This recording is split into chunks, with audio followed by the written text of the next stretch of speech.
السلام عليكم ورحمة الله وبركاته. إن الحمد لله نحمده ونستعينه ونستغفره ونعوذ بالله من شرور أنفسنا وسيئات أعمالنا. من يهده الله فلا مضل له ومن يضلل فلا هادي له وأشهد أن لا إله إلا الله وحده لا شريك له وأشهد أن محمدا عبده ورسوله. يا أيها الذين آمنوا اتقوا الله حق تقاته ولا تموتن إلا وأنتم مسلمون. يا أيها الناس اتقوا ربكم الذي خلقكم من نفس واحدة وخلق منها زوجها وبث منهما رجالا كثيرا ونساء واتقوا الله الذي تساءلون به والأرحام إن الله كان عليكم رقيبا. يا أيها الذين آمنوا اتقوا الله وقولوا قولا سديدا يصلح لكم أعمالكم ويغفر لكم ذنوبكم ومن يطع الله ورسوله فقد فاز فوزا عظيما. أما بعد فإن أصدق الحديث كتاب الله وخير الهدي هدي محمد صلى الله عليه وسلم وشر الأمور محدثاتها وكل محدثة بدعة وكل بدعة ضلالة وكل ضلالة في النار.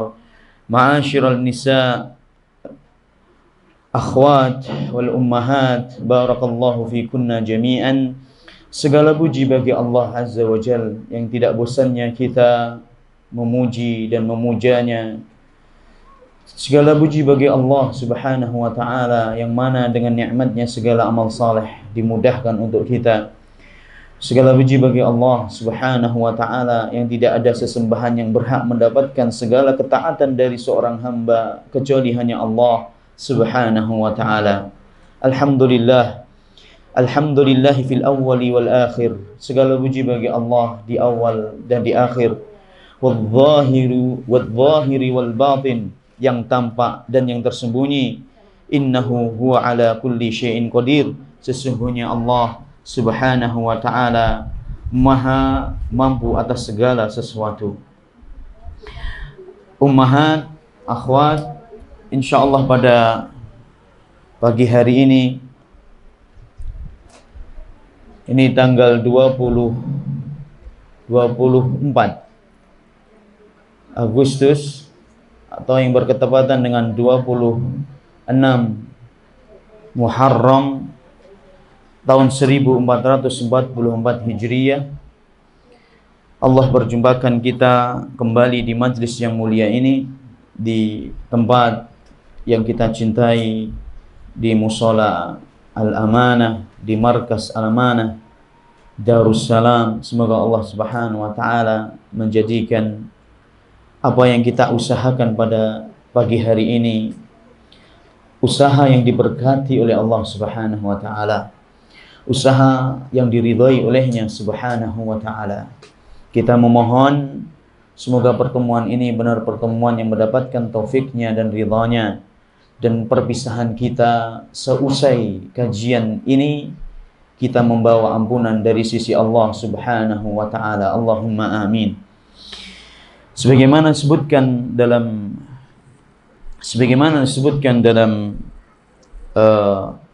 flyer kajian yang sudah di-share dan disebar, judul kita adalah Hidayatul Quran lil Mar'atis Salihah, petunjuk Al-Quran, petunjuk Al-Quran bagi wanita muslimah. Maksudnya apa ini Ustaz? Petunjuk Al-Quran untuk wanita muslimah, yaitu nasihat-nasihat Al-Quran. Tolong diperhatikan ummahat, nasihat-nasihat Al-Quran yang Allah khususkan nasihat ini hanya untuk wanita, yang disebutkan dalam Al-Quranul Karim. Pesan dari Allah Subhanahu wa ta'ala, tolong diperhatikan, tidak bicara, datang langsung aja, silahkan duduk ummahat. Jadi ini pesan singkatnya Allah, pesan-pesannya Allah Subhanahu wa ta'ala yang Allah maktubkan dalam Al-Quran, yang ditujukan untuk kaum wanita.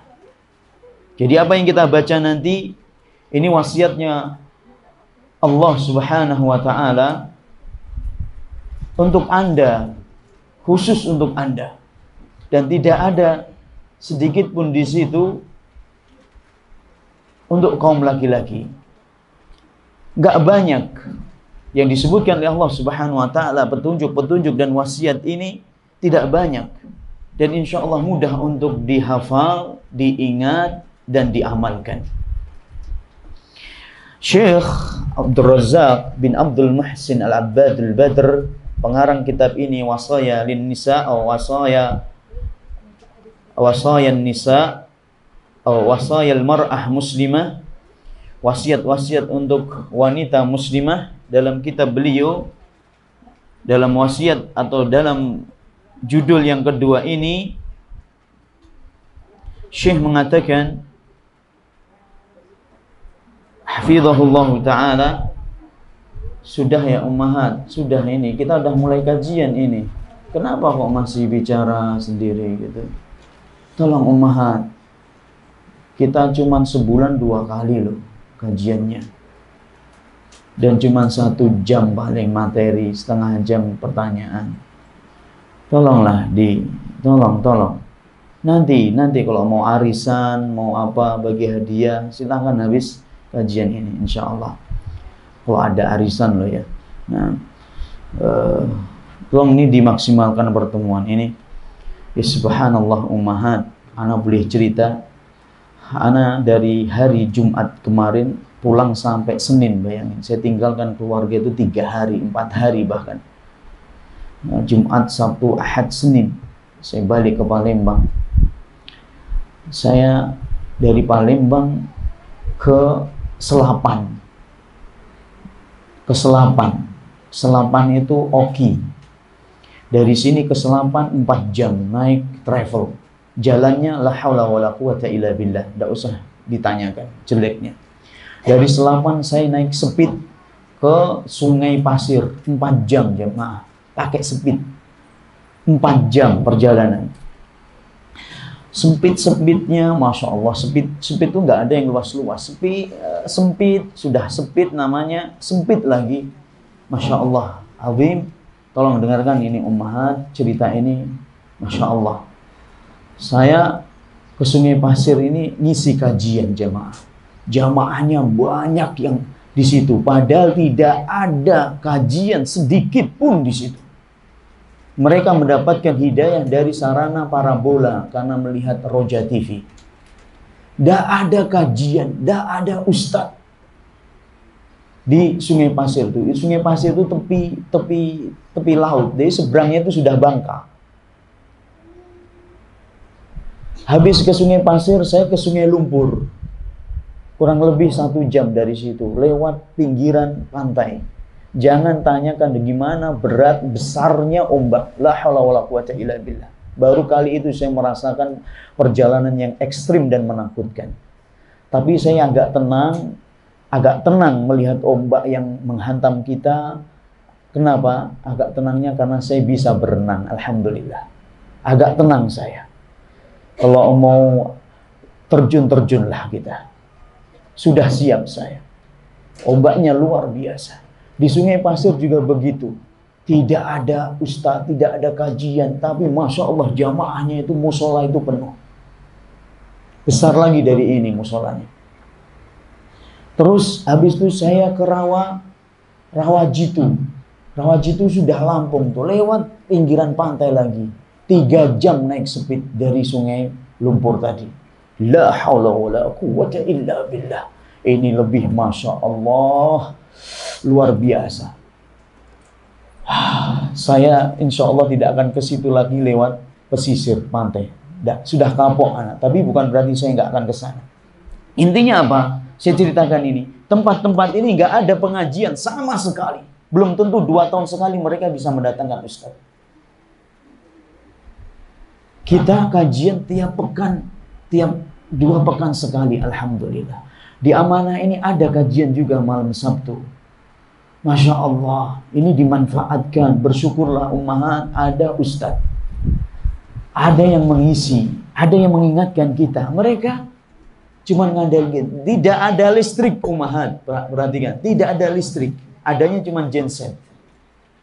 Subhanallah. Pokoknya baru kali itu seumur hidup saya melihat sebuah kampung di atas laut seperti itu. Ini saya ceritakan ini semoga kita mengambil faedahnya. Ya Allah, ternyata mudahnya sarana menuntut ilmu itu ternyata bagian dari nikmatnya Allah Subhanahu wa ta'ala. Baik, kita lanjutkan. Jadi nasihat ini ditujukan oleh Allah Subhanahu wa ta'ala untuk kaum wanita. Syekh mengatakan, Innal Qur'anal Karima Kitabullah Jalla wa Ala al-munazzali lin-nasi hidayatan wa rahmah. Al-Quran diturunkan oleh Allah Subhanahu wa ta'ala. Kitabullah diturunkan untuk manusia sebagai sumber petunjuk dan rahmat. Yang mana Al-Quran adalah huwa kitabus sa'adatil hakikiyah wal falahi fid dunya wal akhirah. Al-Quran adalah kitab kebahagiaan. Kunci kebahagiaan yang sebenarnya. Kemenangan di dunia dan di akhirat. Kitabun fihi hidayatul anam. Wa shifa'ul askham. Wa sa'adatid dunya wal akhirah. Kitab yang mana di dalamnya Allah Subhanahu wa ta'ala jadikan sebagai hidayah bagi umat manusia. Obat bagi segala penyakit. Sumber kebahagiaan di dunia dan di akhirat. Barang siapa yang mengharapkan kebahagiaan melalui jalan yang bukan jalan-jalan Al-Quran. Barang siapa yang ingin menggapai kebahagiaan tidak melalui Al-Quran, maka jalannya atau dia akan menjumpai sebuah jalan yang menyengsarakan dirinya. Barang siapa yang mendambakan dan mengharapkan kemuliaan dalam hidupnya tanpa mengambil petunjuk Al-Quran, maka Allah Subhanahu wa ta'ala akan hinakan dia. Barang siapa yang mengharapkan sebuah kemuliaan, sekali lagi, di dunia ini kemuliaan dan kemenangan, karamah, tapi tidak menggunakan petunjuk Al-Quran, tidak melalui jalan-jalan Al-Quran, Allah akan hinakan mereka. Wa ma kana li mu'minin wala mu'minatin idza qadallahu wa rasuluhu amran ayyakuna lahumul khiyaratu min amrihim. Wa may ya'sillaha wa rasulahu faqad dhalla dhalalan mubina. Dalam surat Al-Ahzab 36, tolong perhatikan surat apa tadi Ummahat? Al-Ahzab 36, Allah Subhanahu wa ta'ala berfirman, tidak layak seorang mukmin laki-laki ataupun perempuan apabila Allah sudah memerintahkan dan apabila Rasulullah SAW juga sudah memerintahkan dengan suatu perintah, kemudian dia memilih atau menghindar dan memilih pilihan yang lain alias tidak mengindahkan perintah Allah dan Rasulnya sallallahu alaihi wasallam. Barang siapa yang bermaksiat kepada Allah dan bermaksiat kepada Rasulullah sallallahu alaihi wasallam, maksudnya tidak taat dan patuh kepada Allah dan Rasulnya sallallahu alaihi wasallam, maka dia telah sesat dengan kesesatan yang nyata. Ja'alahullahu nuran lil ibadi wa basiratan lahum. Al-Quran Allah jadikan sebagai cahaya bagi hamba dan sumber petunjuk bagi mereka. Yahdihim ila sa'adatid dunya wal akhirah wa ila siratil mustaqim wa sabilil qawim. Yang mengarahkan mereka kepada kebahagiaan dunia dan akhirat dan jalan Allah yang lurus. Dan jalan Allah yang lurus. Qad ja'akum minallahi nurun wa kitabun mubin. Telah datang kepada kalian dari Allah Subhanahu wa ta'ala cahaya dan kitab yang jelas. Yahdi bihillahu manittaba'a ridwanahu subulas salam. Allah Subhanahu wa ta'ala memberikan petunjuk dengan Al-Quran itu, siapa saja yang mengikuti, Allah akan berikan petunjuk kepada orang-orang yang mengikuti keridhaannya Allah, yaitu jalan-jalan keselamatan. Wa yukhrijuhum minadh-dhulumati ilan nur. Allah akan mengeluarkan mereka dari kegelapan menuju cahaya. Biidnihi wa yahdihim ila siratim mustaqim. Tentunya dengan izin Allah Subhanahu wa ta'ala. Dan Allah menunjuki mereka kepada jalan yang lurus. Ini dalam surat Al-Ma'idah ayat 16. Al-Ma'idah ayat 16. Bahkan 15-16. Wa hadhihi waqfatun ma'a ba'di hidayatil Qur'an. Wahadihi waqfatun ma'a ba'di hidayatul Quran mukhtassah bil mar'atil muslimah. Syekh kemudian mengatakan, sekarang saya akan sebutkan nasihat-nasihat, petunjuk-petunjuk Al-Quran yang dikhususkan oleh Allah untuk kaum wanita. Wallati idza akhadat biha al-mar'atu wastamsakat biha sa'idat fi dunyaha wa ukhraha wa tahaqqaqa laha 'izzuha wa falahuha. Kalau seorang wanita muslimah tersebut berpegang teguh dengannya, dengan wasiat-wasiat dan petunjuk-petunjuk yang akan saya bacakan nanti, yang akan disampaikan oleh Syekh nanti, maka seorang wanita ini pasti yakin dia akan bahagia di dunia dan di akhirat, dan dia akan memperoleh kemuliaan dan kemenangan di dunia dan di akhirat. Sebaliknya, kalau dia tinggalkan nasihat-nasihat, petunjuk-petunjuk Al-Quran ini, dia akan halakat, dia akan binasa dan membinasakan orang lain. Dia akan menghancurkan dirinya dan menghancurkan orang lain. Na'udzubillahi min dzalik. Wa hiya adabun 'azimatun laisat mahallan lil jadal. Yang jelas, petunjuk-petunjuk yang ada dalam Al-Quran ini, petunjuk-petunjuk yang ada dalam Al-Quran ini, petunjuk yang mencakup di dalamnya adab-adab yang agung. Adab-adab yang agung. Dan tidak diragukan lagi. Dan tidak diragukan lagi. Cek wahid. Cek wahid senani terata. Dan tidak diragukan lagi. Gak usah didiskusikan lagi. Nasihat ini gak perlu didiskusikan. Terima apa adanya dari Allah Subhanahu wa ta'ala. Dan jangan ditolak. Na'udzubillah min dzalik. Wa man tu'radu alaihi ayatul Qur'an wa hidayatu kalamir rahman thumma yatawaqqafu fi qabuliha aw yataraddadu fi istijabati laha fama hadha bisabilil mu'minin.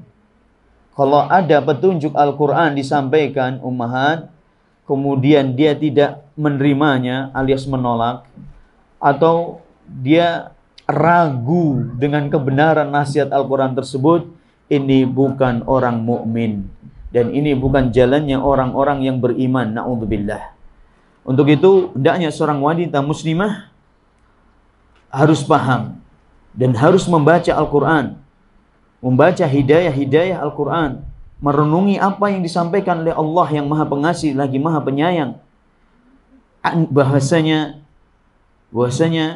kebahagiaan seorang wanita dan keselamatan seorang wanita, kemenangannya di dunia dan di akhirat tergantung dengan komitmen mereka terhadap petunjuk Allah Subhanahu wa ta'ala dan berjalan di atas jalan yang lurus.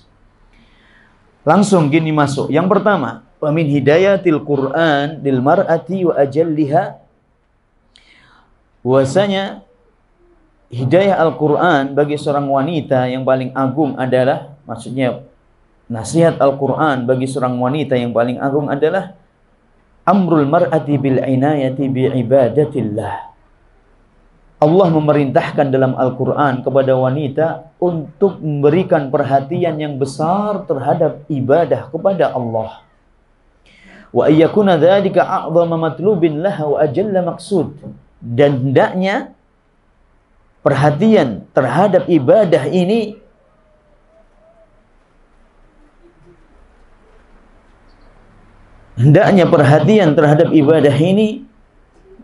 harus banyak menyita dari waktu dan perhatian kita. Sungguh-sungguh memperhatikannya.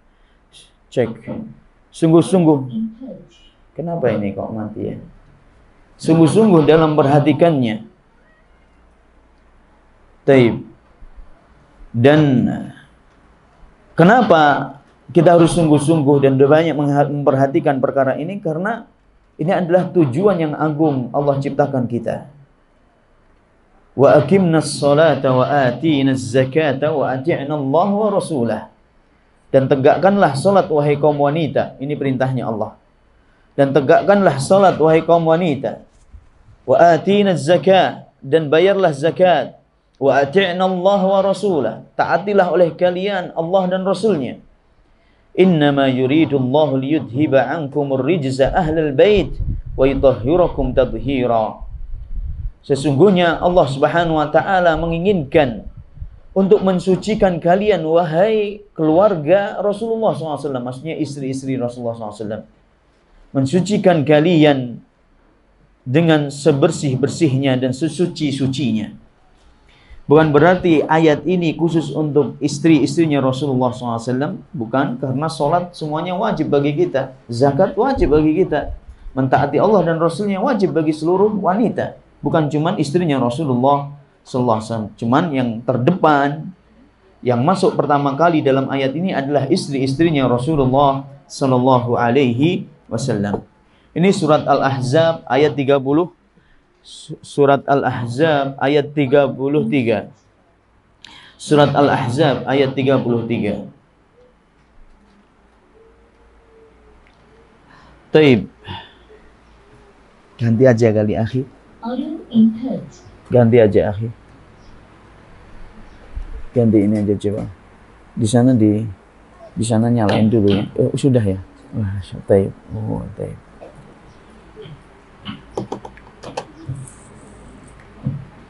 أطفئ check 1 2 3.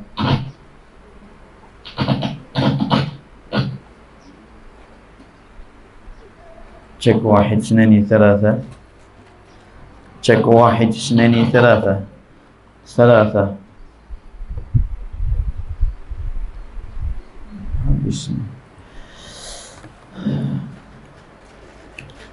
Yaitu yang pertama, perhatian terhadap masalah ibadah. Nah, yang kedua, min hidayatil Qur'anil Karim,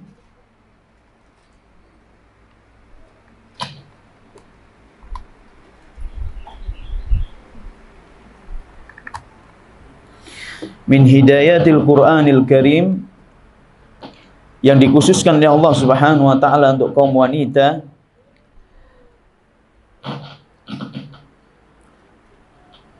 Allah memerintahkan kaum wanita untuk menjaga kemuliaannya, kesuciannya, yaitu diperintahkan untuk memakai hijab syar'i. Ini disebutkan dalam Al-Quran, dalam surat Al-Ahzab ayat 59. Sebelumnya tadi petunjuk yang pertama tadi Al-Ahzab 33. Sekarang Al-Ahzab 59. Allah Subhanahu wa taala berfirman, ya ayuhan nabiyyu kulli azwajika wa banatika wa nisa'il mu'minin yudnina 'alaihinna min jalabibihin dzalika adna ay yu'rafna fala yu'dzain wa kana Allahu ghafurur rahima. Wahai nabi, katakan kepada istri-istrimu, putri-putrimu, dan wanita-wanita yang beriman, hendaknya mereka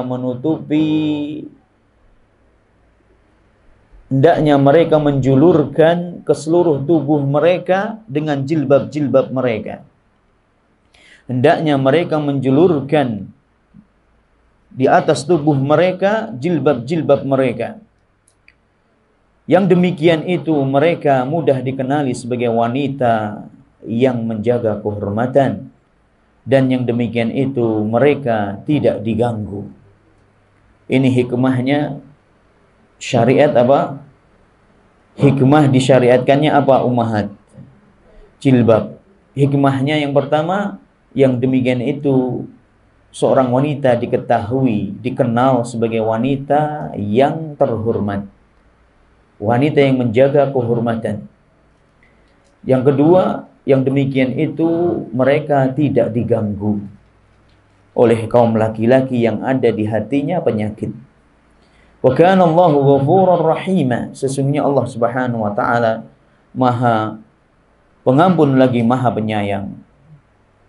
Ini ummahat. Masya Allah.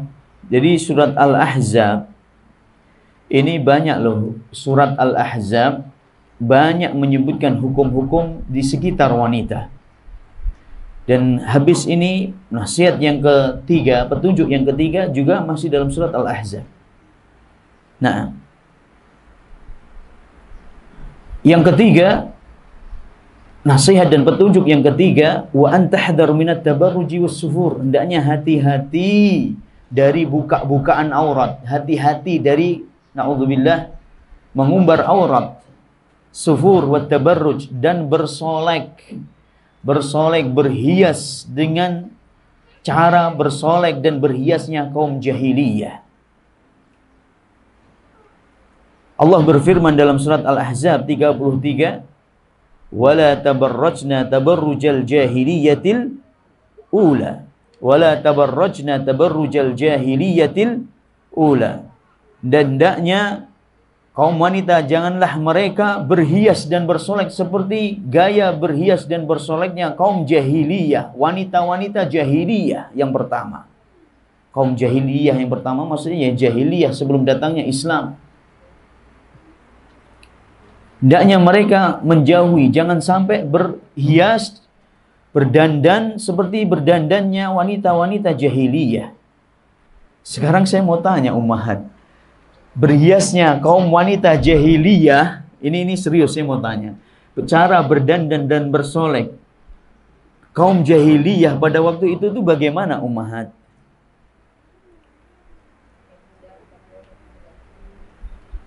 Ada yang jawab satu aja sebagai perwakilan. Apa? Berbusana tapi telanjang. Itu zaman sekarang ummahat, bukan jahiliyah. Bukan zaman jahiliyah. Lah ini penting sekali ini. Masya Allah. Ummahat, makanya di sini butuh namanya tafsir. Ini kan Al-Quran, surat Al-Ahzab 33 tadi. Larangan untuk tabarruj seperti tabarrujnya jahiliyah. Dengarkan, bisa dibuka dalam kitab tafsir. Tafsir Ibnu Katsir, tafsir Syaukani, Fathul Qadir fi fanni riwayati wad dirayati fi min ilmi tafsir. Banyak kitab-kitab tafsir yang menjelaskan. Ini penting bagaimana berhias dan bersoleknya kaum jahiliyah. Saya tidak bisa karena susah ya di situ juga karena keterbatasan kita. Sebenarnya kita punya alat ya untuk disorotkan ke saya, di situ ada TV itu bisa. Kita punya alat, cuman tim kita ini lagi sibuk semuanya, begawe, ada yang sekolah, jadi ini nggak ada orang. Saya praktekkan di sini dan mungkin bisa dilihat di situ gitu, tapi tidak ada masalah. Anggap saja dibayangin aja.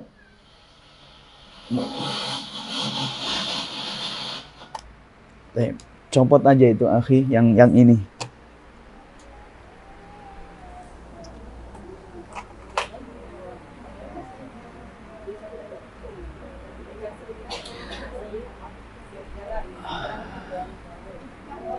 Satu aja ya akhi.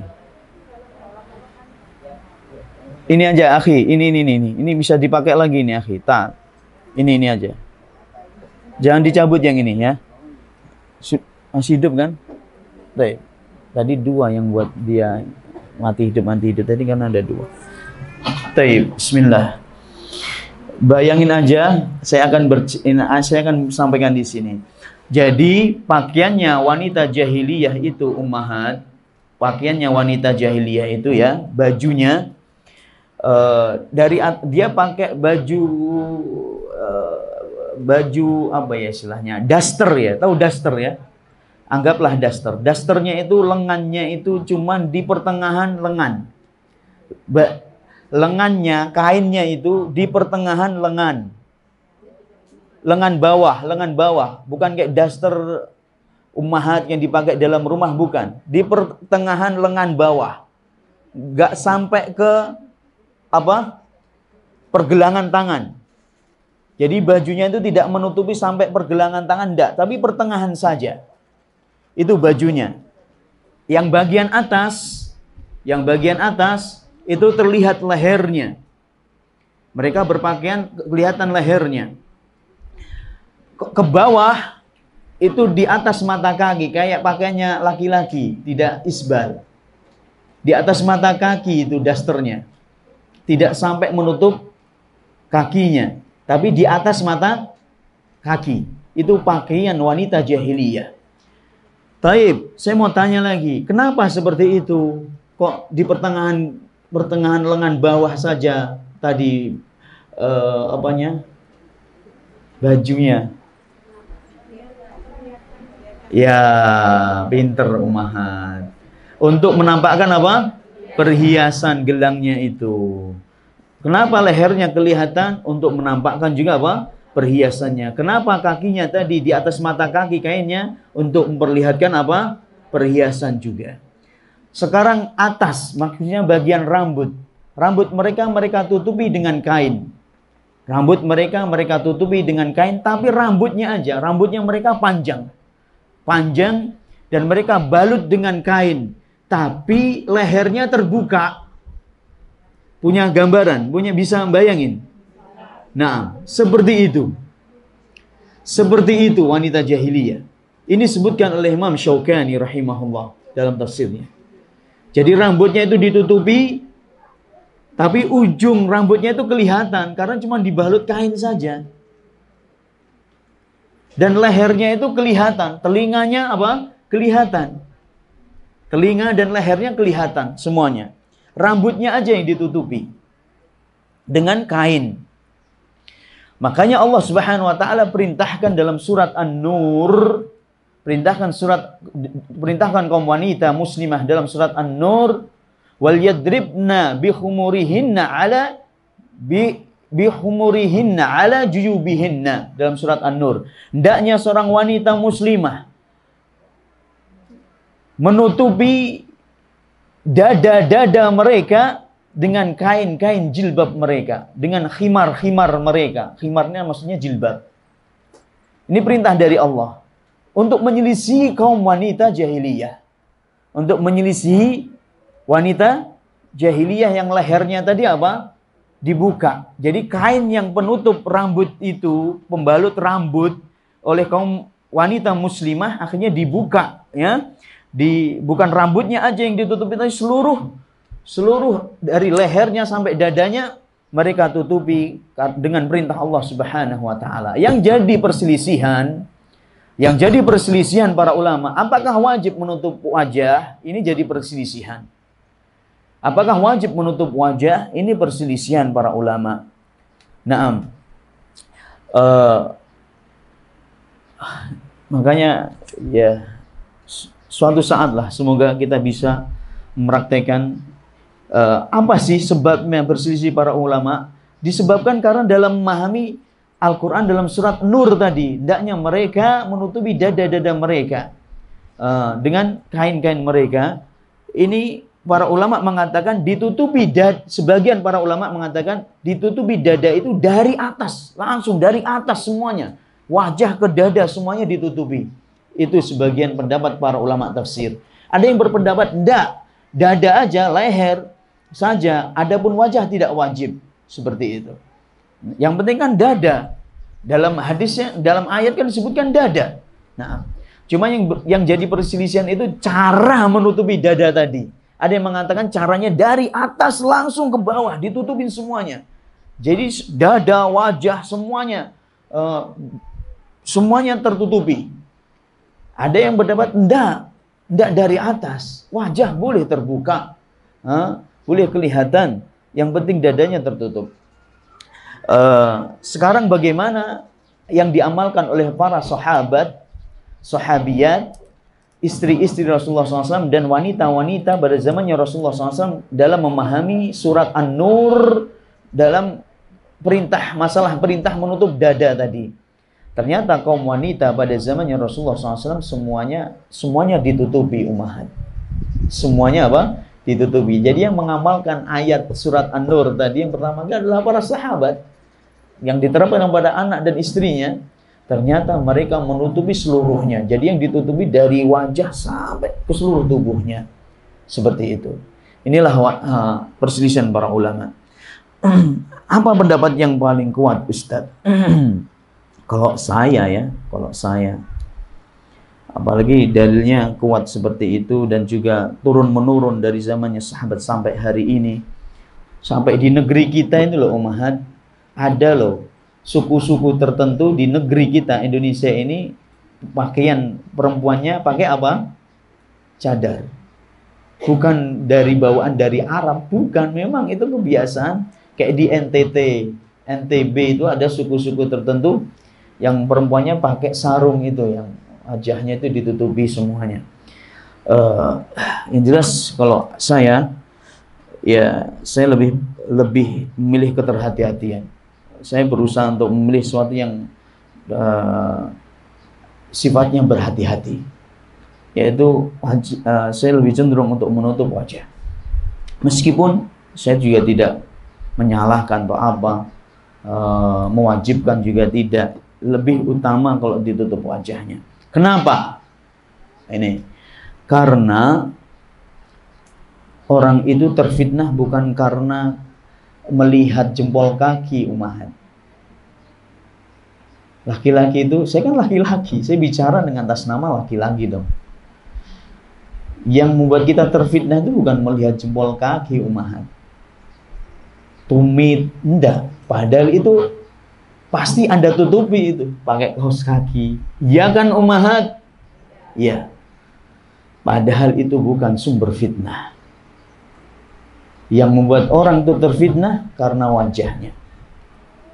Yang kedua, contoh yang lain, kita agak cerdas berpikirnya, biar latihan cerdas.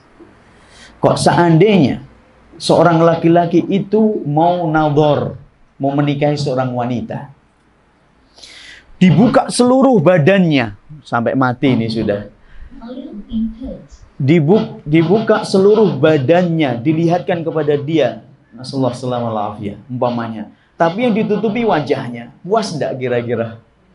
Enggak puas, pasti pengen lihat wajahnya. Dari sini bisa kita pahami sekali lagi bahwasanya sumber fitnah itu adalah, yang bisa fitnah laki-laki itu adalah wajah. Dalilnya, sekarang saya pakai dalil yang dilakukan oleh para wanita zamannya Rasulullah SAW. Aisyah radhiyallahu taala anha ketika beliau ikut haji wada bersama Rasulullah SAW, haji yang pertama dan terakhir yang beliau lakukan seumur hidup beliau, Aisyah juga ikut bersama rombongan kaum wanita. Aisyah bercerita, ketika kami melalui kaum laki-laki di Mina gitu ya, kan pas itu mereka keluar mau lempar jumroh. Pas kita melalui kaum laki-laki, sadalna ala wujuhina jilbabana, langsung kita tutup wajah-wajah kami dengan jilbab kami. Wa idza jawaznahum wa idza jawaznahum fatahna atau kama khala'na atau kama qalat Aisyah. Dan tatkala kami sudah melewati kumpulan kaum laki-laki, sudah nggak ada lagi di depan kita, kami buka lagi wajah-wajah kami. Orang kok ihram itu menaikkan ibadah haji kan tidak boleh menutup wajah dengan niqab gitu ya. Kecuali memang tadi kondisi-kondisi yang, Ustaz gimana kalau sekarang di mana-mana laki-laki, ya sudah dipakai aja nggak apa-apa. Nah, wallahu taala alam.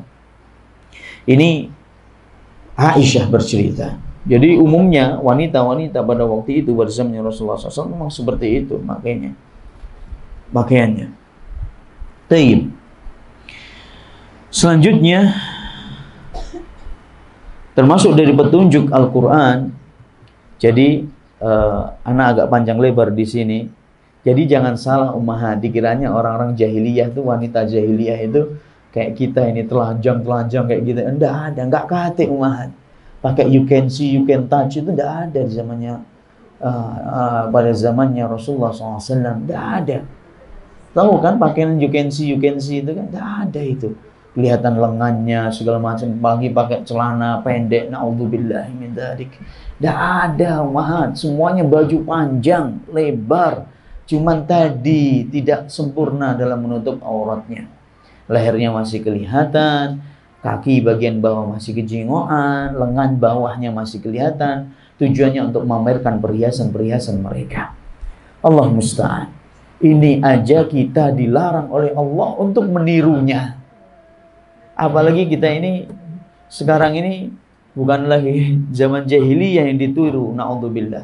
Adat kebiasaannya orang-orang kafir, orang-orang Eropa, orang-orang yang su'ul tarbiyah, orang-orang yang hidup tumbuh berkembang di atas pendidikan yang rusak. Naam, denski moral, hancur dan bobroknya moral. Orang-orang seperti ini yang diikuti. Nas'alullaha as-salamata wal afiyah. Tolong ini diperhatikan. Wa min hidayatil Qur'anil mar'ah, di antara petunjuk Al-Qur'an untuk wanita muslimah, alla tajlisa ma'ar rijali majlisan wahida. Jangan duduk bersama kaum laki-laki dalam satu majlis. Wala tajtami' wa iyyahum fi muntadan wahid yatalaqawna wa yatahaddatsun wa yatajawarun. Jangan nongkrong berhadapan dengan laki-laki satu majlis, tempat duduk begitu di ruang tamu atau apa. Jangan. Kecuali kalau benar-benar kita didampingi oleh mahram kita. Kecuali kita didampingi oleh siapa? Mahram kita. Kalau tidak ada orang, jangan duduk dengan laki-laki. Berduaan atau bertiga. Dua laki-laki kita, yang ketiganya. Jangan. Allah Subhanahu wa ta'ala berfirman dalam surat Al-Ahzab, sekali lagi, surat Al-Ahzab lagi, 53. Wa idza sa'altumuhunna mata'an fas'aluhunna min wara'i hijab. Dzalikum adharu liqulubikum wa qulubihin. Dan apabila kalian membutuhkan suatu kebutuhan, ada keperluan dengan kaum wanita. Apabila kalian, wahai kaum laki-laki, ada keperluan dengan wanita, butuh sesuatu, ada hajat yang mau diselesaikan, ada keperluan yang perlu disampaikan, atau ada sesuatu yang mau diambil dari mereka, selesaikan, selesaikan hajat itu. Mintalah hajat tersebut, selesaikan hajat kalian dengan mereka dengan berinteraksi di balik hijab. Min wara'i hijab, di balik hijab. Di balik hijab ini bisa seperti hijab seperti ini. Di balik hijab itu bisa dengan jilbab-jilbab Anda yang sempurna. Di balik hijab ini bisa dengan dinding, dengan pembatas yang lainnya, triplek atau yang lainnya. Kenapa? Yang demikian itu, kata Allah, lebih suci bagi hati kalian dan hati mereka. Masya Allah. Al-Ahzab ayat 53 ini ditujukan kepada para sahabat. Sahabat yang memiliki putri, yang mana putrinya istri Rasulullah SAW. Siapa ini?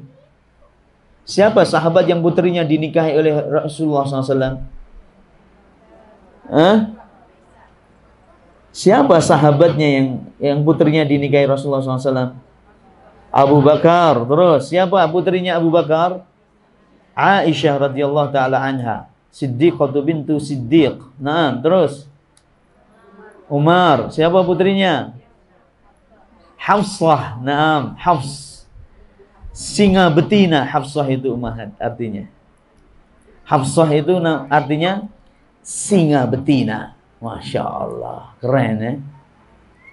Hafsah radhiyallahu taala anha, ibunda tercinta. Terus yang ketiga, siapa lagi?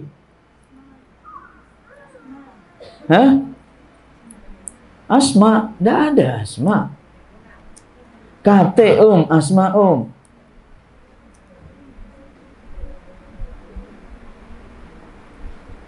Ummu Habibah.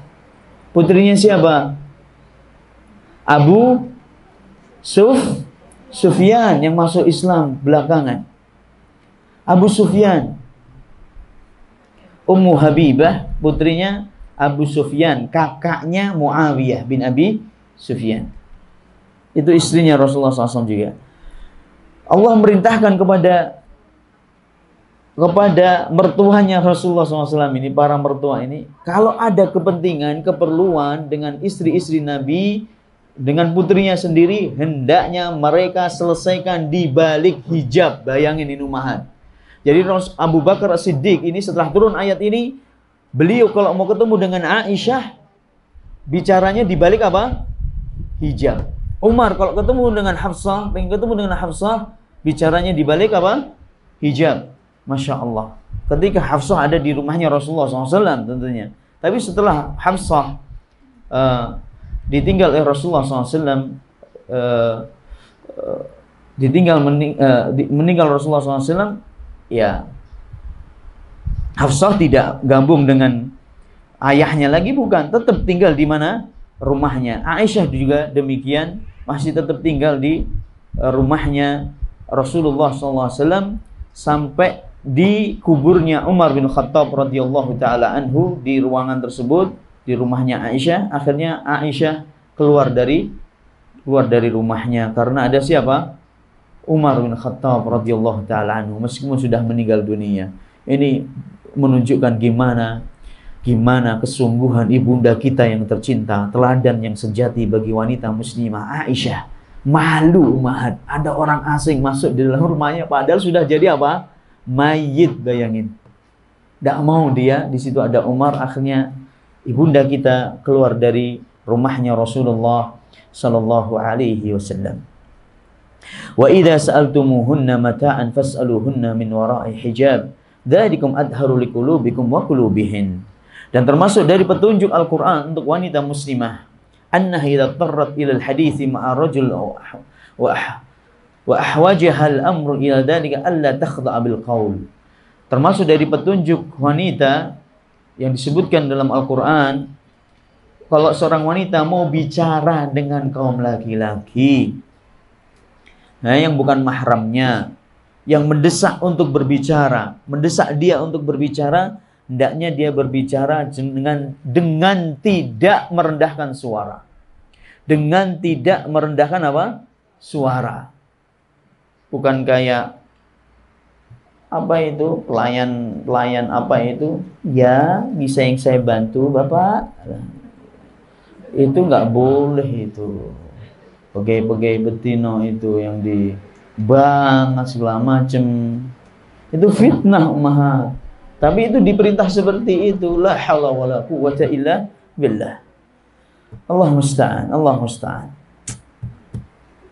Daya jangan dia rendahkan suaranya. Wala takhdha'na bil qawli fayatma'al ladzi fi qalbihi maradun wa qulna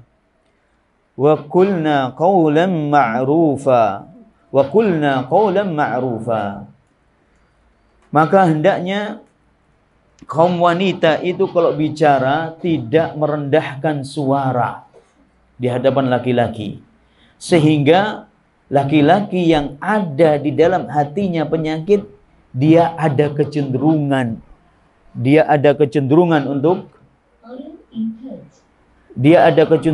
untuk ya mengganggu,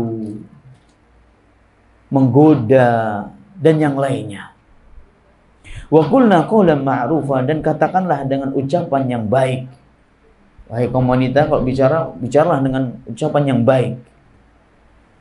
Jangan direndahkan suaranya. Contohnya, kalau ada tamu, wahnya suami nggak ada. Iya Pak, cari siapa Pak? Keras suaranya. Bukan, iya, cari siapa ya? Bukan kayak gitu. Iya Pak, oh suami lagi keluar. Yang keras.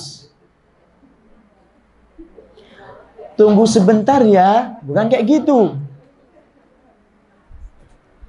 Oh ya, tunggu sebentar, maunya ada paket, kayak gitu ya. Ada suara kayak gitu sekarang, banyak sekali ya. Tiap hari kayak ada di rumah gitu, paket. Subhanallah, ada ringtone tiap hari. Paket. Tunggu, bukan gitu. Ya, sebentar. Teriak aja.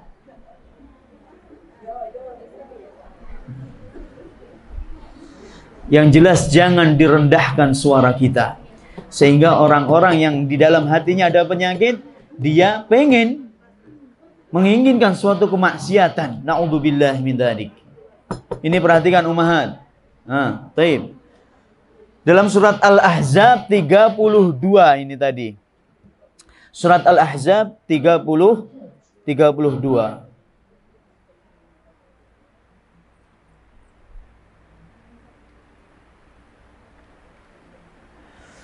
Jadi sekali lagi surat Al-Ahzab ini banyak berbicara tentang hukum-hukum wanita.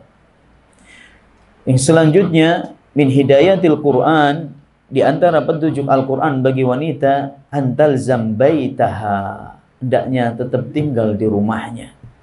Al-Ahzab 33.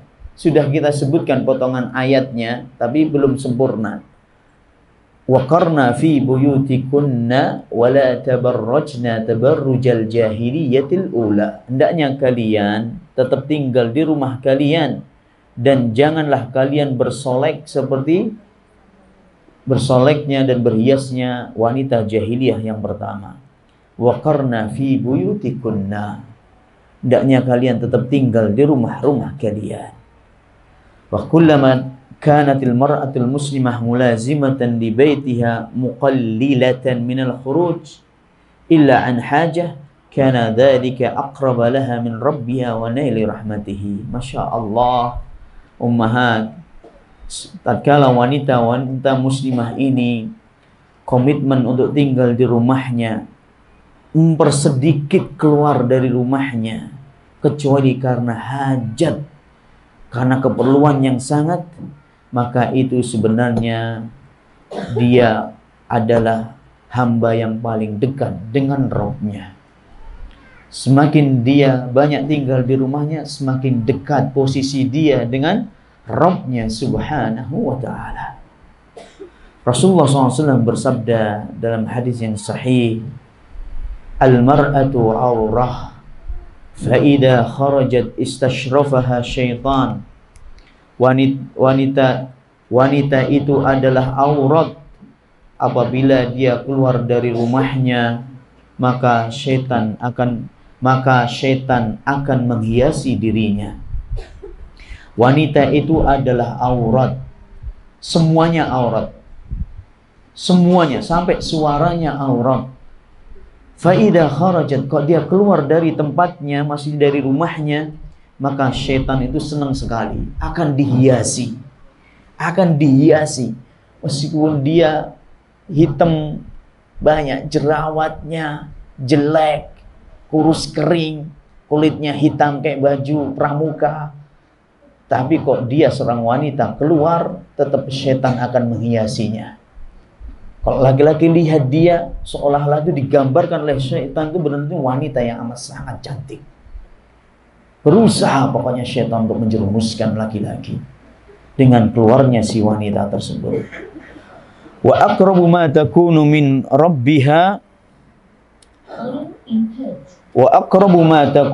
rabbiha idza hiya fi qa'ri baitiha. Dan tempat yang paling dekat, tempat yang bisa mendekatkan dia, tempat yang paling bisa mendekatkan dirinya kepada Allah Subhanahu wa taala, tempat yang paling dekat kepada Allah Subhanahu wa taala tatkala dia ada di rumahnya. Ini hadisnya sahih. Subhanallah. Al-mar'atu aurah. Wanita itu adalah aurat. Apabila keluar, syaitan akan menghiasi. Dan perkara yang paling bisa mendekatkan seorang wanita dengan Rabb-nya tatkala dia ada di mana? Di rumahnya. Selanjutnya, di antara petunjuk Al-Quran untuk kaum wanita,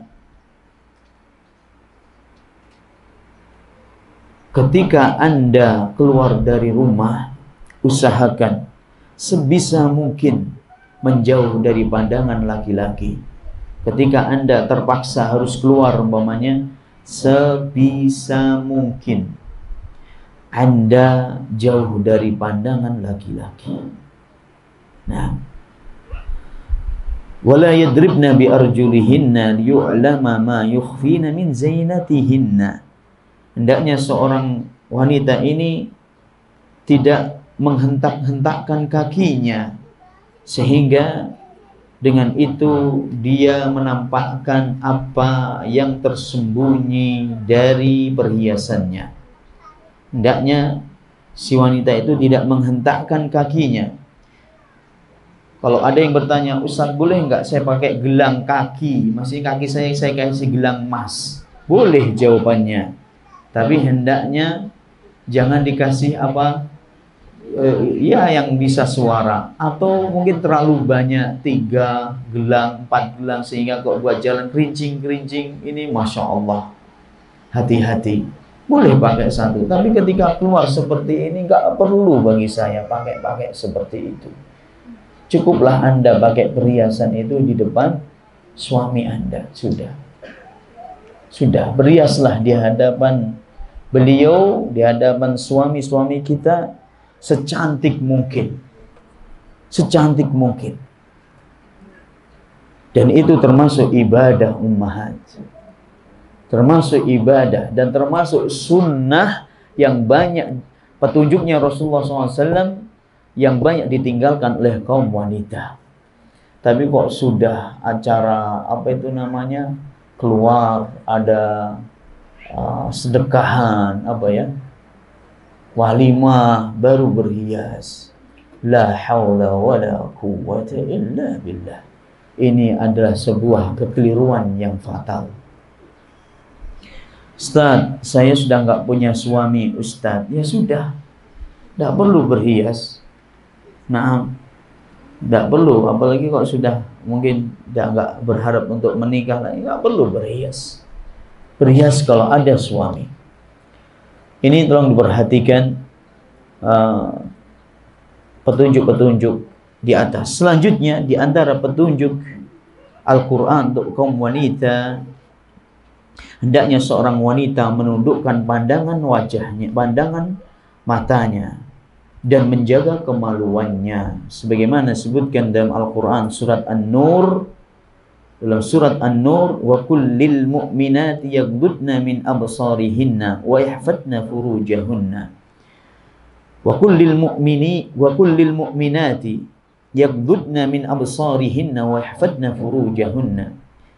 Katakanlah wahai Muhammad, sampaikan kepada wanita-wanita yang beriman, hendaknya mereka menundukkan pandangan mereka dan hendaknya mereka menjaga kemaluan mereka.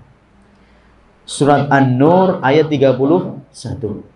Saya mau tanya ini ummahat, kenapa sih Allah merintahkan untuk menjaga pandangan mata terlebih dahulu baru menjaga kemaluan?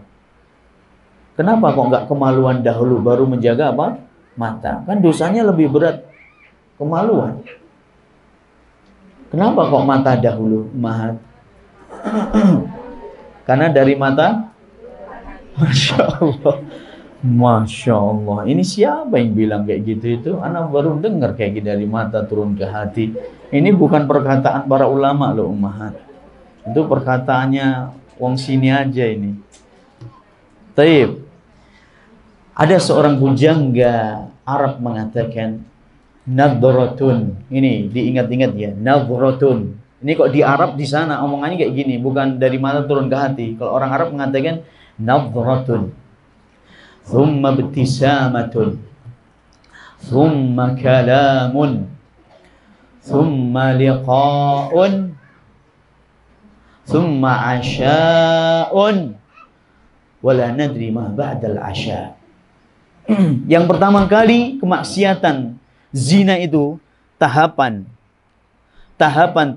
orang melakukan zina. Tahapan orang berzina itu pertama kali nadratun, pandangan mata. Pandangan mata. Terus setelah pandangan pertama biasanya senyum biasanya. Ibtisamah, senyum. Habis melihat terus senyum. Kok disenyumin berarti dia ada rasa itu. Terus dia mendekat, biasanya si laki-laki yang mendekati. Terus bertanya, nak kemana dek? Masya Allah. Kalamun, berbicara. Nyapa, mau kemana? Kok sendirian di halte di sini? Dari mana? Mau kemana?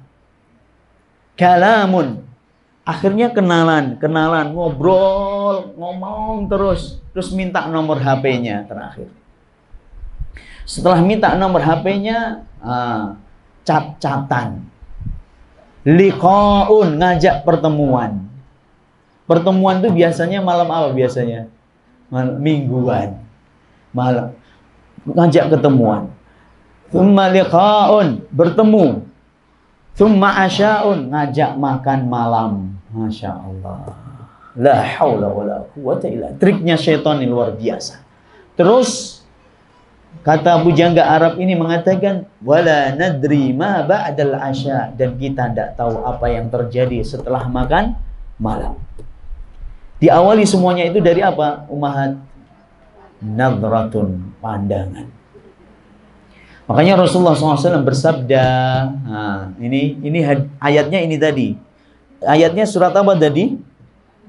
Nur ayat 31. Yaghdudna min absarihinna. Hendaknya mereka menundukkan pandangan mata mereka. Rasulullah SAW bersabda, An-nadratu sahmun min sihamil iblis. An-nadratu sahmun min sihamil iblis al-masmum. Nadratun sahmun masmumun min sihamil iblis. Pandangan itu adalah panah-panah setan yang beracun. In lam taqtul tujrih. Kok dia tidak membunuh, dia itu melukai. Anak panah ini kalau saya lesatkan, ini ada ini akhi Fadil di depan saya panah itu pas dadanya. Kalau enggak mati ya terluka dia. Kalau orang kena anak panah, ummahat, cuman satu. Kalau kena lo itu, cuman satu yang dia rasakan. Mati atau apa? Terluka. Astaghfirullahaladzim. Makanya astaghfirullahaladzim. Ya ilaha illallah, ya ummahat. Akhwat, dengan ini saya kaum laki-laki, atas nama kaum laki-laki saya mohon dengan sangat. Dengan atas nama kaum laki-laki saya mohon dengan sangat. Bantulah kami mentaati Allah dengan Anda menggunakan hijab syar'i yang sempurna. Kalau ummahat, akhwat tuh pakai jilbab yang syar'i semuanya gelap, tertutupi semuanya, apa yang mau kita lihat? Apa yang mau kita lihat? Jadi tidak ada celah setan mengganggu kita. Kok kita sudah melihat kena panah setan kita. Makanya banyak kita ini kalau sholat gak khusyuk, ummahat. Kaum laki-laki ini. Karena kena panah apa? Setan. Pada terluka. Mau tidur terniang-niang. Cantik juga tadi akhwat tadi. Mau sholat loh, Masya Allah, takbiratul ihram. Ketika mau baca takbiratul, belum baca, langsung diingatkan oleh setan. Cantik kan tadi yang kamu lihat? Gimana mau khusyuk, hatinya aja sakit. Ini saya bicara apa adanya.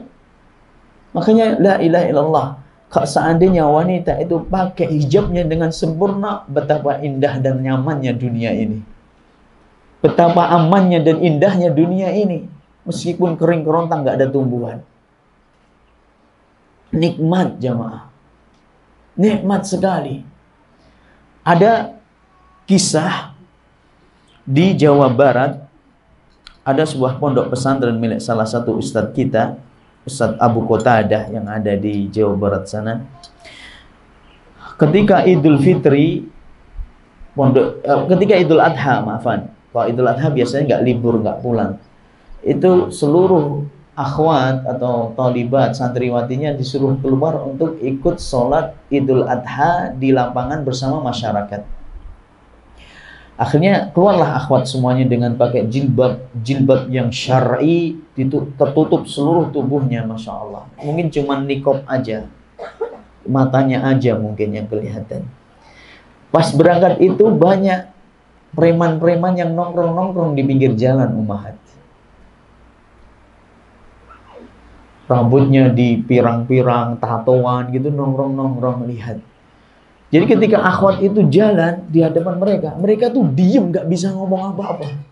Bukan di sweet, kenalin dong, gak ada yang teriak-teriak kayak gitu. Nggak ada yang teriak, kenalin dong, di sweet kayak gitu, nggak ada. Habis mereka jalan agak jauh gitu, akhirnya ustadznya kan ada di belakang itu, ustadz ada di belakangnya akhwat, tapi agak jauh. Akhwat duluan.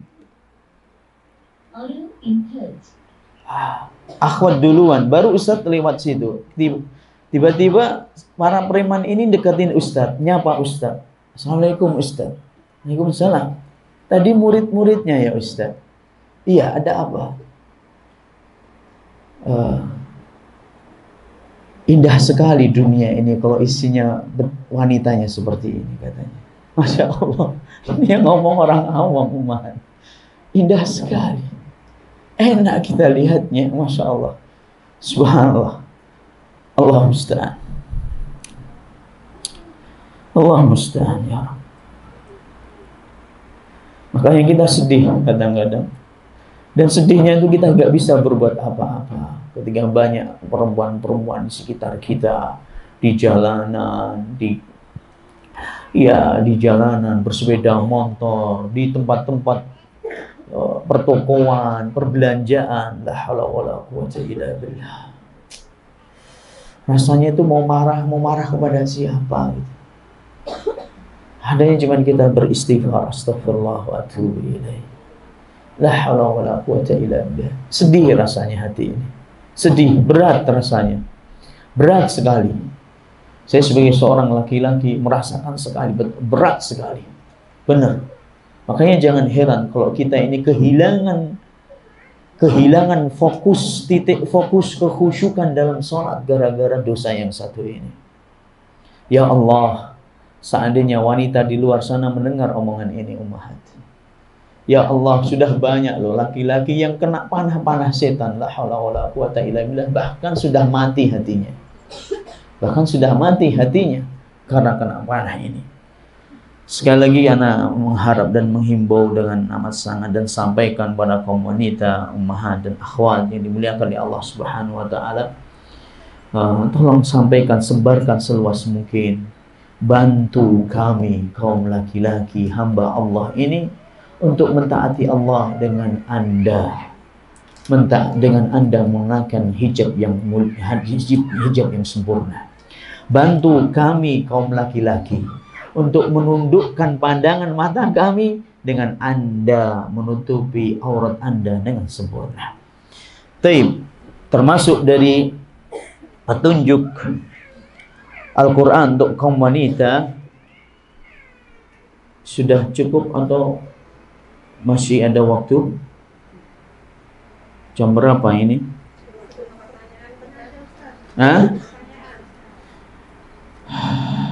Pertanyaan sedikit lagi ini. Masih ada 2 poin lagi. Naam. Hendaknya seorang wanita tidak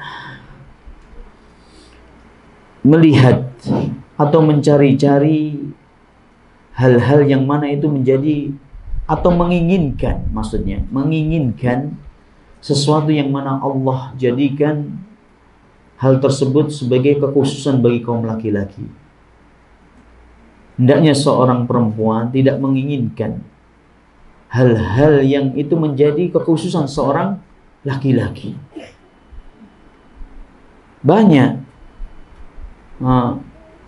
pengennya warisannya sama, pengennya juga punya suami 4. La haula wala quwwata illa billah. Ya, ini terjadi, naudzubillah min dzalik. Astagfirullahaladzim. Wala tatamannu ma faddalallahu bi ba'dhum ala ba'd. Janganlah kalian menginginkan sesuatu yang Allah berikan keutamaan kepada kalian. Maksudnya keutamaan yang Allah berikan kepada kaum laki-laki jangan kalian inginkan. Yang tidak dimiliki oleh perempuan jangan kalian inginkan. Yang mana itu adalah kekhususan bagi kaum laki-laki. Nah, ar-rijalu qawwamuna 'alan nisa. Laki-laki itu lebih mampu daripada perempuan. Bima faddalallahu ba'dahum 'ala ba'din wa bima anfaqu min amwalihim. Karena laki-laki ini Allah berikan keutamaan tidak seperti Allah berikan kelebihan, tidak seperti laki-laki, tidak seperti perempuan. Di antara kelebihannya, laki-laki ini menafkahi. Makanya jatah warisannya itu 1, kalau perempuan setengah. Tapi setengah ini biasanya bahkan nggak kepake sama sekali, umat, kenyataannya. Banyak loh, ya ada yang kepake mungkin. Tapi sebenarnya kalau wanita itu dinafkahi dengan benar, nggak kepake itu harta warisan setengah itu. Jadi duitnya bisa jadi lebih banyak wanita daripada laki-laki. Dan ini banyak kejadian.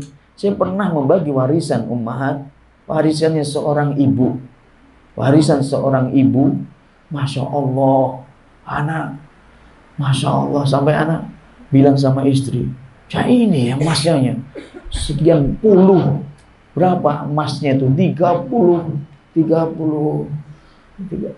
suku emas, itu emasnya saja 30 suku emasnya, duitnya sekian miliar begitu.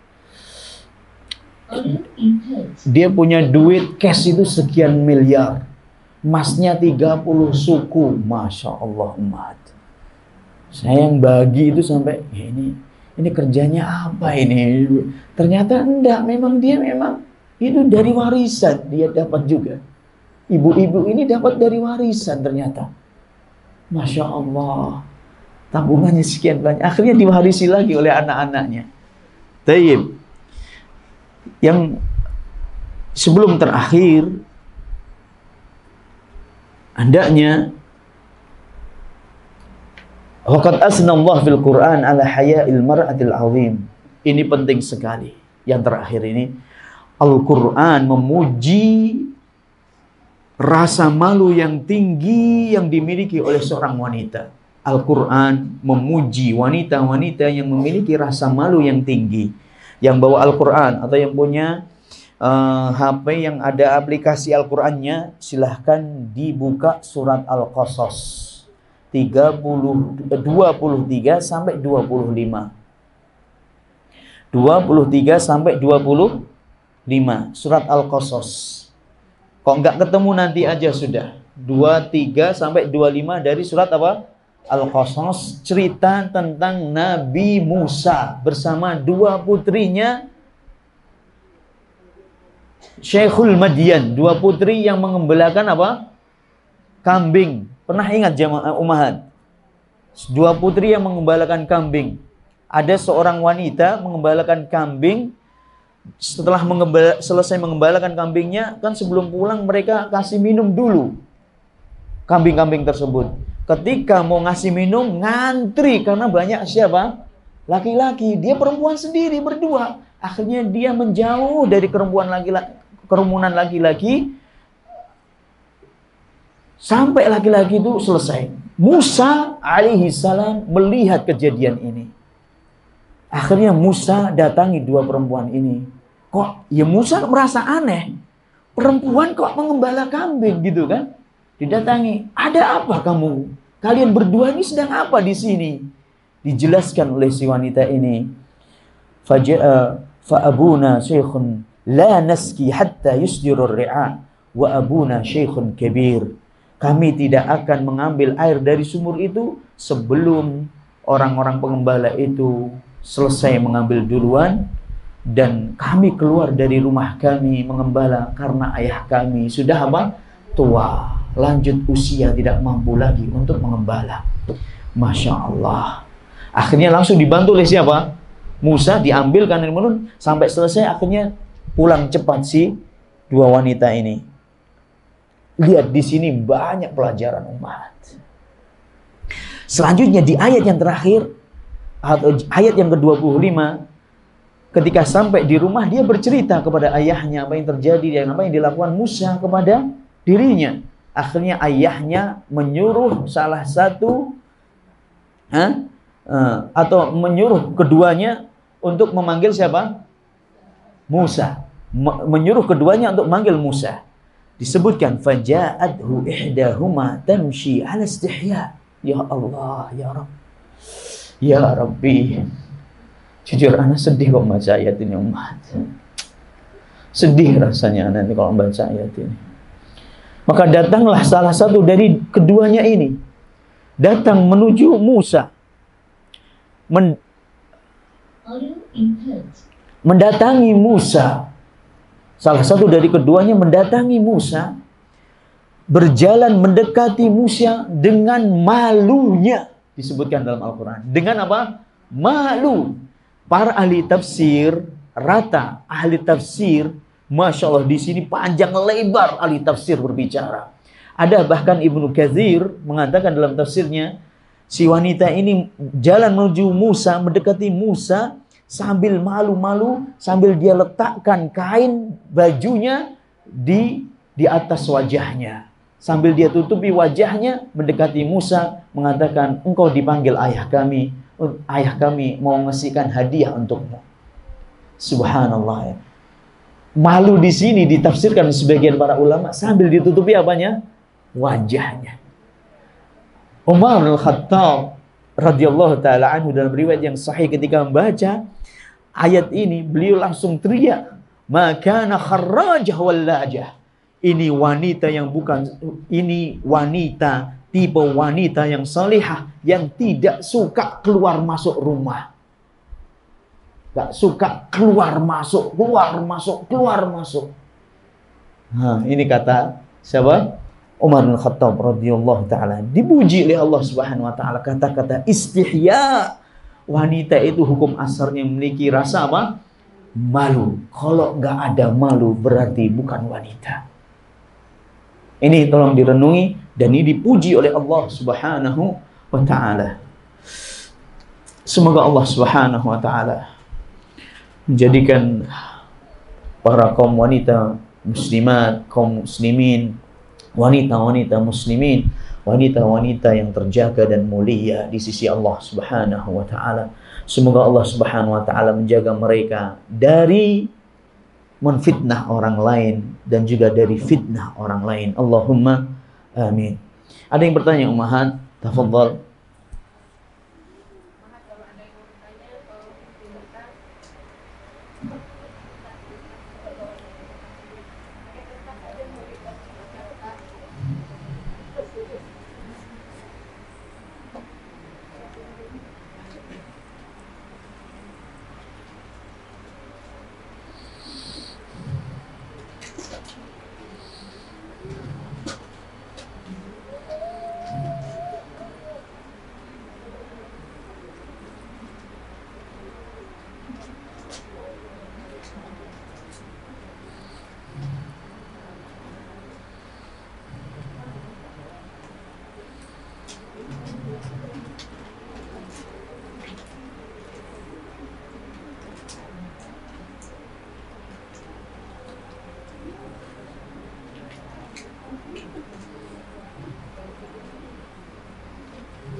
Apa ya ini?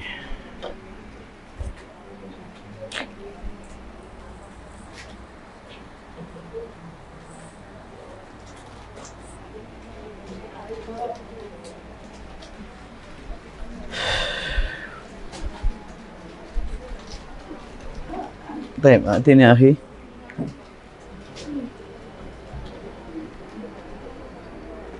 Bismillah. Afwan Ustadz, izin bertanya. Jadi sebagai wanita dilarang untuk memakai cincin yang bisa terlihat oleh orang lain. Syukran. Naam, usahakan tidak menampakkan perhiasan itu di orang lain. Makanya kalau pakai cincin bagusnya pakai kaos apa? Kaos tangan kalau keluar.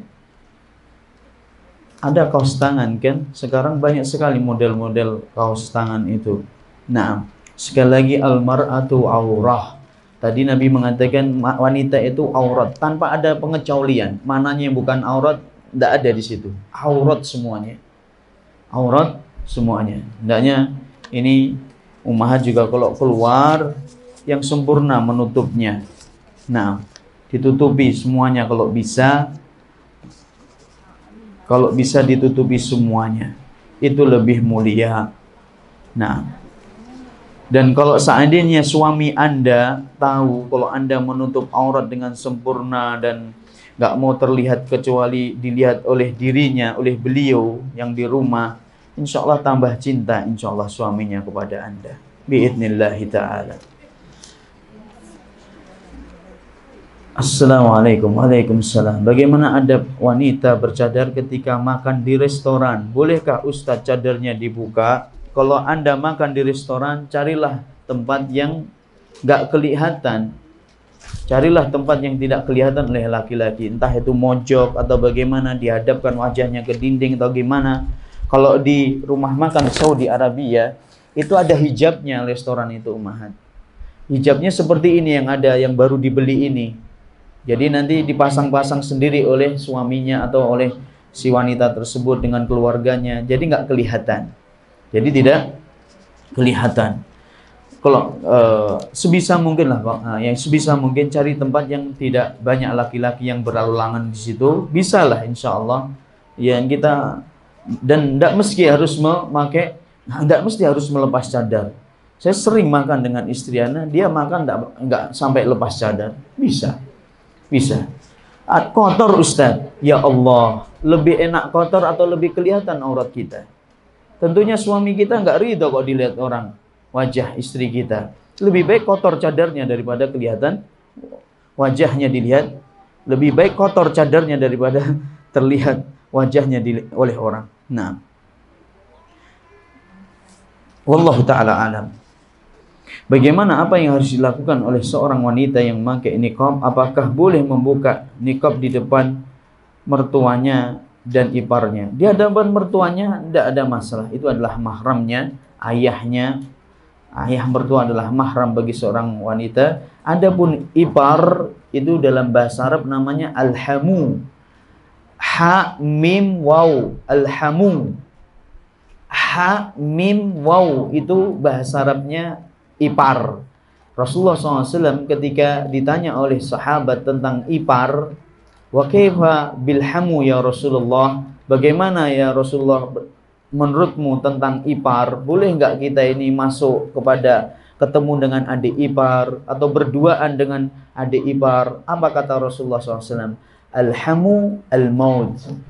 Ipar itu adalah kematian. Masya Allah. Maksudnya berat ini. Ini bukan mahram. Kalau anti berkeyakinan wajib menutup wajah, jangan anti buka di hadapan adik ipar. Nah,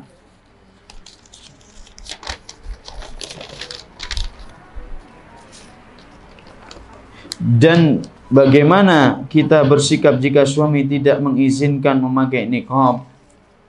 Kalau suami tidak mengizinkan untuk kita memakai niqab, nah ini pentingnya ya.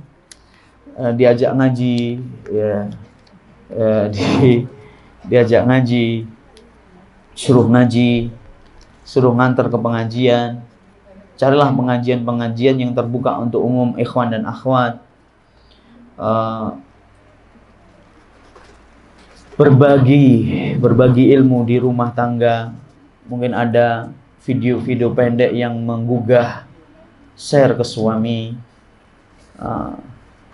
Ada waktu tea times, minum teh bareng sama suami.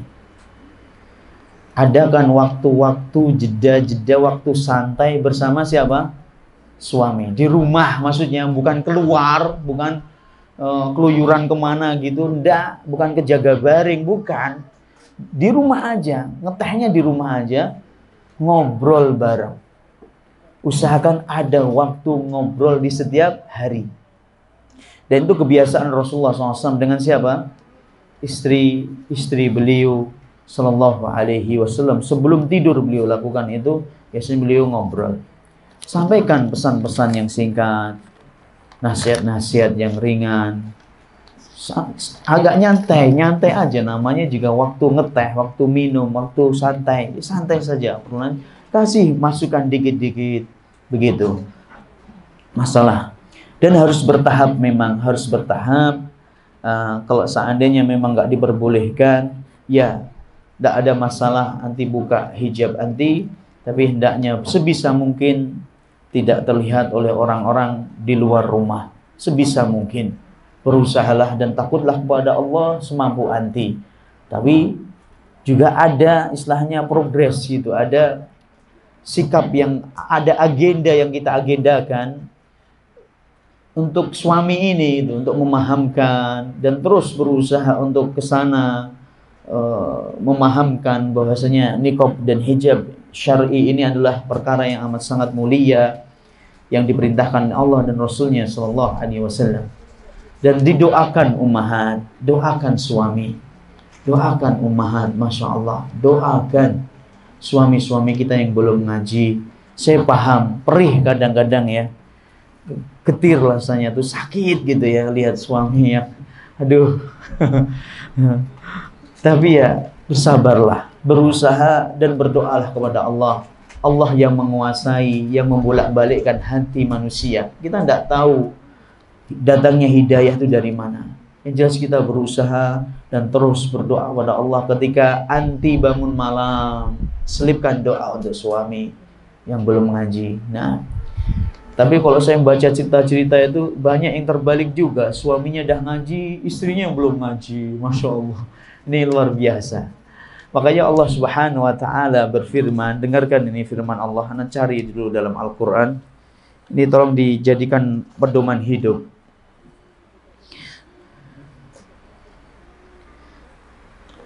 Allah Subhanahu wa Ta'ala berfirman,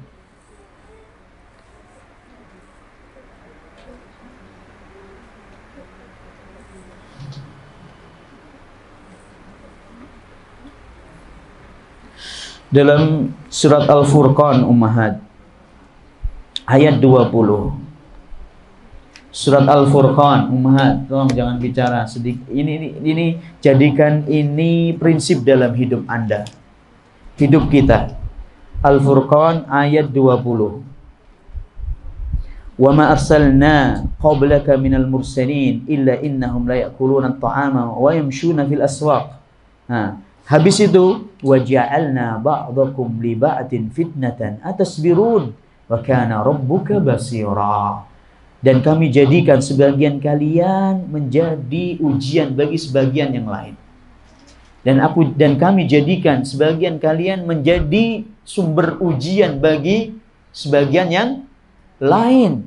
Atasbirun, hendaknya kalian bersabar. Sabar. Suami diuji dengan istrinya. Ada istri diuji dengan apa? Suaminya. Suami istri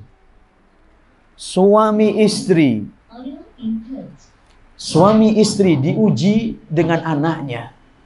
Ada orang tuh datang ke rumah saya, ummahat.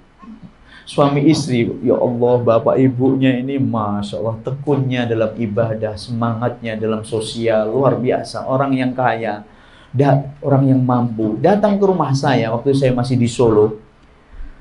Belum masuk rumah, baru ngicip perantaran rumah saya. Ketika saya keluar dari pintu itu, nangis nih ibu ini, nangis. Pak Ustadz, nangis pokoknya. Belum ngomong tuh udah nangis. Akhirnya suruh masuk, saya juga temenin oleh istri, nangis terus nih ibu ini. Ya Allah, sampai diam baru saya tahu, ada apa sih Pak, Bu? Anaknya itu sudah sepekan tidak balik. Anaknya itu nggak balik ke rumah gitu loh, nggak pulang. Apa? Gara-gara apa? Minta sepeda motor Ninja, Kawasaki Ninja itu loh. La haula wala quwwata illa billah. Saya mau pulang, kalau dibeliin apa? Kawasaki ninja itu, ya Allah, ya Rabbi, ya Rabb, ya Rabb, ya Rabb. Luar biasa. Wa ja'alna ba'dakum li ba'din fitnatan atasbirun. Dan aku jadikan sebagian kalian ujian bagi sebagian yang lain. Sabarlah kalian ini. Hendaknya kalian sabar. Tidaklah kalian ini bersabar. Wa kana rabbuka basira. Dan Rabbmu, sesungguhnya Rabbmu maha mengetahui, maha melihat siapa yang bersabar di antara kalian dan siapa yang tidak bersabar. Ini tolong dipahami. Baik. Siapa yang duduk di sini tidak tanpa terkecuali semuanya diuji oleh Allah Subhanahu wa taala. Bukankah begitu ummahat? Ya, nah. Bagaimana kita menyikapi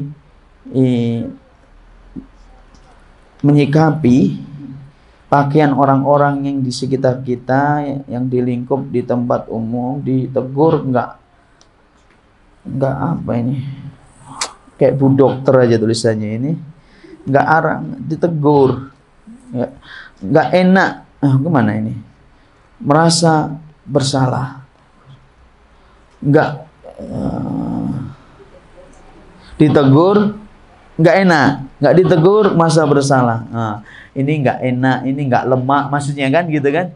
Enggak lemak anak Ustaz. Enggak baca kayak gitu Ustaz. Ini maaf ya ummahat. Ini bisikan setan ya. Enggak enak, ini bisikan setan. Saya tahu memang kebiasaan orang di Palembang ini enggak suka ngurusin urusan orang lain. Apa bahasanya sekarang ini? Kepo. Gak suka kepo orang sini, saya paham. Tapi kita harus kepo. Kita harus kepo. Kita harus kepo tatkala kita berhadapan dengan nahi mungkar, berhadapan dengan perkara yang mungkar. Harus kepo. Anak kita harus kepo, kita ambil HP-nya, lihat isinya apa. Jelas mahat, harus kepo. Harus tegur. Orang berbuat macam harus tegur dengan cara yang baik. Adik, dari mana adik? Masih kuliah ya? Iya. Adik muslimah ya? Iya. Iya kak. Misal, kok nggak pakai jilbab ya? Kenapa ya adik? Padahal itu yang membedakan kita dengan orang-orang di luar Islam. Segala macam lah. Ini kewajiban. Sebagaimana Allah mewajibkan sholat, Allah mewajibkan untuk kita untuk menutup hijab. Seperti itulah. Ustaz, seorang ayah meninggal dan meninggalkan warisan uang 1,5 miliar. Dan sudah bercerai dengan istri. Berapa bagian istri yang sudah dicerai? Dan berapa bagian 4 anaknya yang perempuan? Dicerai sebelum... Kok dia dicerai sebelum meninggal, ya sudah nggak dapat ummahat istrinya, sudah nggak dapat warisan. Kok sudah dicerai dan cerainya nggak dirujuk lagi, maksudnya cerai dan masa iddahnya sudah habis, nggak dirujuk terus meninggal gitu lah. Masa iddahnya kan 2 kali suci, 3 kali suci atau 3 kali haid. Ternyata setelah 3 kali haid gak dirujuk, berarti kan sudah talaknya sudah talak bain. Setelah selesai masa iddahnya baru meninggal, ini si istri sudah gak mendapatkan warisan. Tapi kalau meninggalnya, dicerai dan masih dalam masa iddah, masih masa menunggu, dicerai, dalam masa menunggu itu suaminya yang mencerai meninggal, ini masih mendapatkan warisan. Nah, ini nggak bisa saya bagi di sini ya ummahat, karena ini hitung-hitungan harus nunggu waktu. 4 anak, 2 perempuan, 2 laki-laki. Nah, yang jelas sang istri kalau tadi dicerainya, meninggalnya di masa waktu iddah, belum selesai iddahnya, berarti sang istri mendapatkan 1/8 harta. 1/8. Dari 1/8 hartanya Itu berapa? Sisanya dibagi untuk 6 orang. Anggap 2 laki-laki ini dia jadi 4 gitu. Sisa hartanya dibagi 4. Untuk perempuan dapat ya 1 atau setengah. Kalau setengah berarti yang lagi dapat 1. Ini enggak sederhana kayak gini ya, harus ada coret-coretnya nanti. Nah, wallahu taala alam. Assalamualaikum. Ini tambah kayak bu dokter lagi ini anunya, tulisannya. Aduh. Fadil, coba antum baca, Dil. Berarti banyak yang pinter-pinter kelihatannya ummahat di sini ini. Saya tulisannya ini kecil-kecil, masya Allah. Pelit tinta. Nah,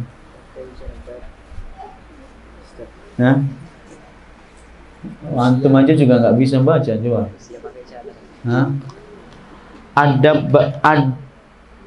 Adakah batasan usia pakai cadar, Ustadz? Masya Allah. Nah, betul, usia yang boleh membuka cadar apabila sudah tidak haid alias menopause. Menopause itu dalam bahasa Arabnya al-qa'idatu minan nisa, wanita-wanita yang sudah nggak haid dan sudah nggak ada kecenderungan untuk apa?